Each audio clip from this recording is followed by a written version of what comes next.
용기를 내어 당신이 되고 싶어하는 모습을 이미 이룬 존재로서 자신을 드러내면 새롭고 흥미진진하고 영적인 방식으로 살도록 자신을 북돋을 겁니다. 되고 싶은 것을 이미 이룬 것처럼 스스로 계획하고 상상한 것이 무엇이든 지금 당장엔 그것이 매우 높고 불가능하게 보일지라도 당신이 되고 싶어하는 것을 현실 속에서 이미 이룬 것처럼 행동하라고 말씀드립니다. 오늘 우리가 다룰 주제는 바로 이겁니다. 꿈을 실현시킬 힘을 만들고 움직이게 하는 놀라운 방법이지요. 자신 속에 잠자고 있는 창조적인 힘을 실제로 실현시키려면 보이지 않는 세계, 형상 너머의 세계로 나가야만 합니다. 눈에 보이는 형상으로 창조되는 세계에 존재하지 않는 곳입니다. 당신은 형상이 있는 곳에서 정보를 받아들인다고 생각할지도 모릅니다. 당신이 영적인 세계로 이동할 때 당신은 영감을 받게 됩니다. 약 2000년 전 파탄잘리라는 고대 스승이 기록한 말이 있습니다. 살면서 읽어온 가장 중요한 조언 중 하나지요. 그는 자기를 따르는 자들에게 영감을 얻으라고 가르쳤습니다. 영감이라는 단어의 어원은 인과 스피릿에서 유래했지요. 영감이란 모든 한계를 뛰어넘는 마음, 모든 결박을 부수고 모든 방향으로 의식을 확장하는 마음이라고 파탄잘리는 말했습니다. 당신이 어떻게 영감을 받는지 살펴보겠습니다. 당신의 생각을 당신이 되고 싶어하는 것에 두세요. 화가, 음악가, 컴퓨터 프로그래머, 치과 의사 등 무엇이든 상관없습니다. 당신의 생각 속에 당신 자신을 그런 일을 할 수 있는 기술을 갖춘 사람으로 그려보세요. 한치의 의심도 없이요. 단지 인지만 하면 됩니다. 그리고 이런 것들이 이미 당신의 현실에서 이뤄진 것처럼 행동해 보세요.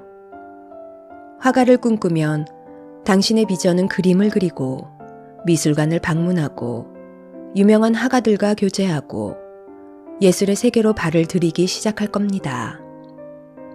다른 말로 하면 당신의 모든 삶의 영역에서 화가처럼 행동하기 시작한다는 말입니다. 이런 방식으로 당신은 영감에 물을 주고 꽃을 피우며 길러내는 동시에 당신의 한계 안에서 나와서 자신의 운명을 책임지게 됩니다. 당신이 스스로 되고 싶어하는 어떤 존재를 명확하게 보면 볼수록 더 많은 영감을 받게 됩니다. 파탄잘리가 말한 대로 잠자는 힘이 살아 움직이게 되고 이전에 꿈꾸던 모습보다 더 위대한 사람으로 거듭나게 됩니다. 죽어 있거나 혹은 존재하지 않았던 힘이 살아서 튀어나와 당신과 함께 협업하는 모습을 상상해 보세요. 당신이 영감을 받아 행동한 결과로서 마치 당신이 원하는 것이 이미 여기 있듯 말입니다. 용기를 내어 당신이 되고 싶어하는 모습을 이미 이룬 존재로서 자신을 드러내면 새롭고 흥미진진하고 영적인 방식으로 살도록 자신을 북돋을 겁니다. 당신이 선택한 직업 이외의 분야에도 이런 원리들을 적용할 수 있습니다. 당신은 지금 결핍이 있는 삶을 살 수도 있고 많은 이가 갖춘 좋은 것들이 아직 당신에게 없을 수도 있습니다. 하지만 지금이 아마 당신의 사고와 행동이 변하는 시점이 될 수도 있습니다. 마치 당신이 갖고 싶어 하는 것이 이미 여기 있다고 생각해 보세요. 꿈에 그리던 멋진 자동차를 상상해 보세요. 침실 문이나 냉장고 문에도 사진을 붙여보세요. 이왕이면 당신이 운전을 하고 있는 자동차의 대시보드에도 붙여보세요. 자동차 전시장을 방문해 운전석에 앉아도 보고 새 차가 풍기는 냄새도 맡아보세요. 당신의 손을 좌석 위에 대어보고 운전대도 잡아보고 차 주위를 걸으며 차의 라인을 감상해보세요. 시승도 해보며 이 차를 몰 수 있게 될 때를 실감나게 상상해보세요. 당신은 이 차의 아름다움에서 영감을 받고 그 차는 당신의 삶에 들어오게 될 겁니다. 어떤 방법으로든 어떻게 해서든 이 차는 당신의 것이라고 생각하세요. 다른 이들에게 당신이 얼마나 이 차를 좋아하는지 이야기해보세요.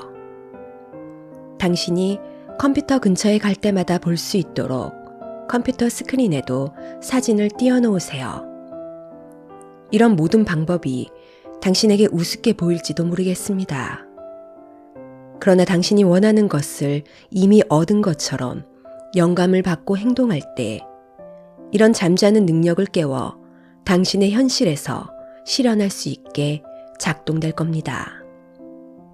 설명한 대로 이렇게 살다 보면 당신의 삶에 습관적인 길이 생깁니다.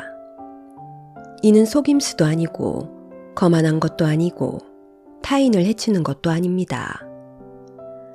당신과 신 사이에 조용한 동의가 포함되어 있는 겁니다. 그 안에서 당신은 우주의 힘과 조심스럽게 조화를 이루는 가운데 당신의 꿈이 현실이 되게 합니다. 성공과 내면의 평화가 당신의 천부적인 권리임을 아는 것을 기반으로 이 과정이 이루어집니다. 당신은 신의 자녀이므로 기쁨과 사랑과 행복으로 가득한 삶을 누릴 자격이 있습니다. 당신이 사랑하는 사람들, 직장 동료, 가족과 함께하면서 실현시키고 싶은 것들이 이미 이루어진 듯 행동하세요. 직장에서 조화를 이루고 싶다면 이런 조화에 대한 명확한 비전과 기대를 계속 유지하세요. 출근하면서 모든 사람과 평화롭게 지내다가 퇴근할 거라고 생각하세요. 누구를 만나든 당신의 평온한 퇴근 시간에 대한 기대가 머릿속에 떠오르며 당신에게 다가오는 것이 허사가 되지 않도록 평화롭고 조화로운 방식으로 행동하게 됩니다. 더욱이 자신뿐만 아니라 타인도 평화롭고 조화로운 존재로 바라보게 됩니다. 이런 기대가 있다면 다음과 같이 말하게 됩니다. 오늘 오후의 프로젝트를 위해 당신은 모든 걸 잘 준비할 거라고 믿습니다. 이런 말은 하지 않게 됩니다. 매사에 늦는군요. 제발 당신이 빈틈없이 일하는 모습 좀 보고 싶네요. 타인을 이런 식으로 대화하면 그들도 당신이 이미 말한 그대로 자기 역할을 하기 위해 거기에 걸맞은 행동을 하게 되지요. 당신 가족 사이에서, 특히 자녀들과의 관계에서 이런 경구를 항상 마음에 새기는 것이 중요합니다. 잘하는 순간을 포착하라. 그들이 가지고 있는 내재적인 총명함을 상기시키세요. 그들이 지닌 책임감의 크기, 타고난 재능, 그들의 환상적인 능력을 다시금 깨닫게 하세요. 자녀들을 책임감이 넘치며 총명하고 매력적이고 존경할 만한 존재로 대우하세요. 너는 정말 훌륭해. 내가 너에 대해 인터뷰한다면 해줄 수 있는 아주 좋은 말들이 가득해. 넌 정말 똑똑해. 공부 열심히 하면 틀림없이 시험 잘 볼 거야. 너는 항상 신과 연결돼 있고 신은 아픔을 만들지 않는단다. 내일 이맘때면 너는 훨씬 기분이 좋아져 있을 거야. 자녀들이나 부모님, 형제 자매, 심지어 먼 친척들을 대할 때 그들과 만나는 시간이 매우 좋아서 앞으로도 계속 만남을 유지하고 싶다는 마음을 보이세요. 그들의 바보 같은 모습이나 말을 지적하는 대신 훌륭함을 칭찬할 때 당신이 보게 될 것은 그들의 훌륭함입니다. 상대방이 누구든 간에 할 수 있는 만큼 자주 이 원칙들을 적용하세요. 어떤 상황이 잘 풀리지 않을 때 자신에게 물어보세요. 내가 이 관계를 있는 그대로 받아들이고 있나? 아니면 내가 원하는 대로 대하고 있나? 어떻게 되기를 바라나요? 평화로운 관계, 조화로운 관계, 서로 만족하는 관계, 존중하는 관계, 사랑하는 관계.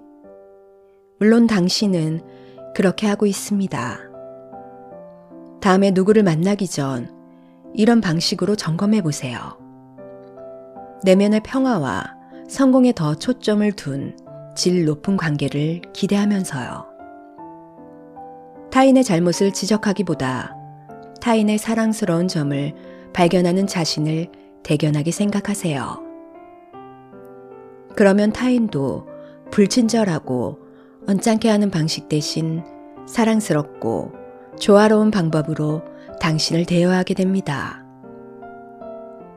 자신의 현재 상황만 보는 좁은 시야에서 벗어나 자신이 발산한 것에 대한 결과를 볼 수 있는 능력이 있다면 이런 좋은 결과물을 가져올 수 있는 방식으로 행동하게 될 겁니다. 이런 삶의 전략은 모든 것에 그대로 적용됩니다. 저는 대중에게 연설하기 전에 항상 그들을 사랑스럽고 지지할 만하며 멋진 경험을 한 존재로 바라봅니다. 제가 작가라고 해서 글쓰기 전에 대중과 담을 쌓지 않습니다. 저는 독자 대중을 영감을 받은 존재로 인식하며 언제든 제게 영적인 조언을 해줄 수 있는 존재로 생각합니다. 기적 수업에서 다시 한번 되새겨볼 말을 찾아봅니다. 내 옆에 항상 동행하는 일을 한다면 두려움을 겪을 일은 없다. 이것이 바로 영감의 본질입니다.